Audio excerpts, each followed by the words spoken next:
കഴിഞ്ഞ കുറച്ച് ദിവസങ്ങളായി ഇന്ത്യൻ ക്രിക്കറ്റിൽ ഏറ്റവും കൂടുതൽ ചർച്ചയായ ഒരു പേരുണ്ടായിരുന്നു, രോഹിത് ശർമ്മ. അദ്ദേഹം വിരമിക്കുമോ, ഇനി ടീമിൽ തുടരണോ, അദ്ദേഹത്തിന്റെ സമയം കഴിഞ്ഞോ എന്നിങ്ങനെ ചോദ്യങ്ങളും വിമർശനങ്ങളും നിറഞ്ഞു നിന്നിരുന്നു.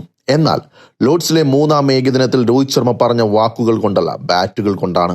138 റൺസ്, അതും ക്രിക്കറ്റിന്റെ മെക്ക എന്നറിയപ്പെടുന്ന ലോർഡ്സിൽ. ഇപ്പോൾ മുൻ ഇന്ത്യൻ പരിശീലകനായ രവിശാസ്ത്രി ആ ഇന്നിംഗ്സിനെ കുറിച്ച് പറഞ്ഞ വാക്കുകളാണ് വീണ്ടും വൈറലാകുന്നത്. അത് വിമർശകർക്ക് ബാറ്റ് കൊണ്ടുള്ള ഒരു കിടിലൻ അടിയായിരുന്നു. ഈ പ്രതികരണം ഇപ്പോൾ ഇന്ത്യൻ ക്രിക്കറ്റ് ലോകത്ത് വലിയ ചർച്ചയായി മാറിയിരിക്കുകയാണ്.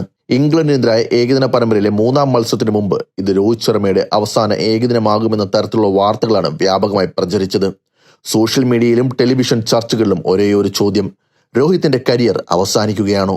പക്ഷേ ആ മത്സരത്തിൽ രോഹിത് കളിച്ചത് ഒരു സാധാരണ സെഞ്ചുറി അല്ലായിരുന്നു. അദ്ദേഹം നേടിയത് 138 റൺസ്. ലോർഡ്സിൽ ഒരു ഇന്ത്യൻ താരത്തിന്റെ ആദ്യ ഏകദിന സെഞ്ചുറി എന്ന ചരിത്രവും അതിനൊപ്പം ചേർന്നു. ഇന്ത്യ മത്സരം ജയിച്ചില്ലെങ്കിലും രോഹിത്തിന്റെ ഇന്നിംഗ്സ് എല്ലാവരെയും വീണ്ടും അദ്ദേഹത്തെക്കുറിച്ച് സംസാരിക്കാൻ നിർബന്ധിതരാക്കി. തുടർന്ന് ലണ്ടനിലെ കിയ ഓവലിൽ നടന്ന ദി 100 ടൂർണമെന്റിൽ ഉദ്ഘാടന മത്സരം കാണാൻ രോഹിത് എത്തിയിരുന്നു. അവിടെ കമന്ററി ബോക്സിലുണ്ടായിരുന്ന രവിശാസ്ത്രി പറഞ്ഞ വാക്കുകളാണ് ഇപ്പോൾ വൈറലായത്. അദ്ദേഹം പറഞ്ഞു: ഹിറ്റ്മാൻ എത്തിക്കഴിഞ്ഞു. അവസാന ഏകദിനത്തിന് മുമ്പ് ഒരുപാട് ശബ്ദങ്ങൾ ഉണ്ടായിരുന്നു, പക്ഷേ 138 റൺസിലൂടെ അദ്ദേഹം ബാറ്റ് കൊണ്ട് എല്ലാവർക്കും കിടിലൻ മറുപടി നൽകി. ഒരു മുൻ പരിശീലകനിൽ നിന്നുള്ള ഈ പിന്തുണ രോഹിത്തിനുള്ള വിശ്വാസം എത്രത്തോളം ശക്തമാണെന്ന് വ്യക്തമാക്കുന്നത്. രോഹിത് ശർമ്മയെ വിമർശിച്ചവർ പറഞ്ഞ പ്രധാന ആരോപണം അദ്ദേഹത്തിന്റെ സ്ഥിരതയെക്കുറിച്ചായിരുന്നു. വയസ്സ്, ഫിറ്റ്നസ്, ഭാവി ലോകകപ്പ് ഇവയെല്ലാം ചർച്ചയായ സമയത്താണ് ഈ ഇന്നിംഗ്സ് എത്തിയത്.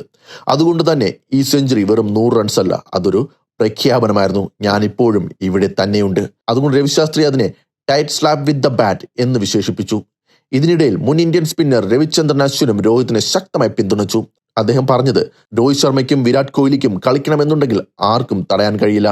അവരുടെ നേട്ടങ്ങൾ അത്രയും വലുതാണ്. അശ്വിന്റെ അഭിപ്രായത്തിൽ രോഹിത്തിന് ഇനി ആരോടും ഒന്നും തെളിയിക്കാനില്ല. ഏകദേശം 12,000 ഏകദിന റൺസുകൾ നേടിയ ഒരു ബാറ്ററെ വിലയിരുത്തേണ്ടത് ഒരു മോശം ഫോമിന്റെ അടിസ്ഥാനത്തിൽ മാത്രമാകരുത്. അദ്ദേഹത്തെ മുന്നോട്ട് നയിക്കുന്നത് വിമർശനങ്ങളല്ല, അടുത്ത ഏകദിന ലോകകപ്പ് കളിക്കണമെന്ന് സ്വന്തം ആഗ്രഹമാണ്. അതാണ് രോഹിത്തിന്റെ യഥാർത്ഥ പ്രചോദനമെന്നും അശ്വിൻ പറഞ്ഞു. ഇതെല്ലാം ചേർത്ത് നോക്കുമ്പോൾ ഒരു കാര്യം വ്യക്തമാണ്: ഒരു വലിയ താരത്തിന്റെ കരിയർ അവസാനിപ്പിക്കുന്നത് സോഷ്യൽ മീഡിയ ചർച്ചകളല്ല, അവരുടെ പ്രകടനമാണ്. ഒരു ഇന്നിംഗ്സ് കൊണ്ട് എല്ലാം മാറില്ല, പക്ഷെ ചില ഇന്നിംഗ്സുകൾ ചരിത്രത്തിൽ ഒരു സന്ദേശമായി മാറും. ലോർഡ്സിലെ രോഹിത് ശർമ്മയുടെ 138 അത്തരമൊരു ഇന്നിംഗ്സ് ആണ്. വിമർശനങ്ങൾക്കുള്ള മറുപടി, വിരമിക്കൽ ആഭ്യൂഹങ്ങൾക്കുള്ള മറുപടി, സ്വന്തം കഴിവിനെ വീണ്ടും ഓർമ്മിപ്പിച്ച ഒരു പ്രകടനം. ഇനി രോഹിത് എത്ര കാലം ഇന്ത്യൻ ടീമിൽ തുടരും എന്നത് ഭാവി തീരുമാനിക്കും. പക്ഷേ ഇപ്പോൾ ഒരു കാര്യം ഉറപ്പാണ്: അദ്ദേഹത്തെ എഴുതിത്തള്ളാൻ ഇനിയും സമയമായിട്ടില്ല. ലോർഡ്സിൽ അദ്ദേഹം എഴുതിയത് ഒരു സെഞ്ചുറി മാത്രമല്ല, വിമർശകർക്കുള്ള ശക്തമായ മറുപടിയായിരുന്നു. അതുകൊണ്ട് തന്നെ രവിശാസ്ത്രിയുടെ ആ വാക്കുകൾ ഇന്നും മുഴങ്ങിക്കൊണ്ടിരിക്കുന്നു. 138, അത് ബാറ്റ് കൊണ്ടുള്ള കിടിലൻ മറുപടിയായിരുന്നു.